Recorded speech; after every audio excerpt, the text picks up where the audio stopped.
కరవతో అల్లాడిన రాయలసీమ నేడు అభివృద్ధి పథంలో దూసుకువెళ్తుందని కేంద్ర మంత్రి భూపతిరాజు శ్రీనివాస్ వర్మ అన్నారు. కడప జిల్లా ప్రజలు చాలా సందర్భాల్లో వైఎస్ కుటుంబానికి అండగా ఉన్నా వాళ్లు ఈ ప్రాంత అభివృద్ధి గురించి పట్టించుకోలేదని మండిపడ్డారు. ఏదైతే గతంలో ఉపన్యాసాలకే పరిమితమైనటువంటి రాయలసీమ ఇవాళ అభివృద్ధి పథంలో పయనించబోతా ఉంది మిత్రులారా. ఏదైతే గతంలో ఇక్కడ స్టీల్ ఫ్యాక్టరీ పేరుతో పెద్ద ఎత్తున భూదందా చేసినటువంటి పరిస్థితిని మీ అందరూ గమనించాలి. స్టీల్ ఫ్యాక్టరీకి అనేక సార్లు శంకుస్థాపన చేసి ఈ కడప జిల్లా ప్రజల్ని, రాయలసీమ యొక్క ప్రజల్ని మోసం చేసినటువంటి విధానాన్ని మీరంతా కూడా గమనించాలి.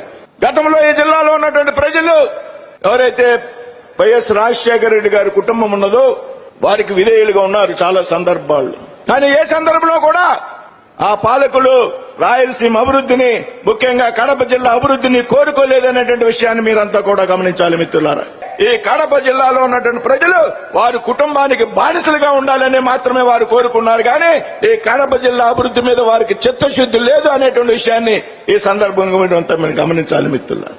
ఇవాళ ఈ కడప జిల్లాలో ఏదైతే మా అడ్డాగా నువ్వు చెప్పుకునేటువంటి కడప జిల్లాలో నువ్వు గాని, నీ తండ్రి గారు గాని ముఖ్యమంత్రులుగా ఉన్నటువంటి సమయంలో చేయలేనటువంటి కడప స్టీల్ ప్లాంట్ నిర్మాణానికి ఇవాళ గౌరవ ముఖ్యమంత్రి చంద్రబాబు గారి నేతృత్వంలో, నాయకత్వంలో ఇవాళ నిర్మాణ పనులు ప్రారంభమవుతున్నాయి అనేటువంటి విషయాన్ని ఈ సందర్భంగా మీ అందరికీ గుర్తు చేస్తున్నాను మిత్రులారా.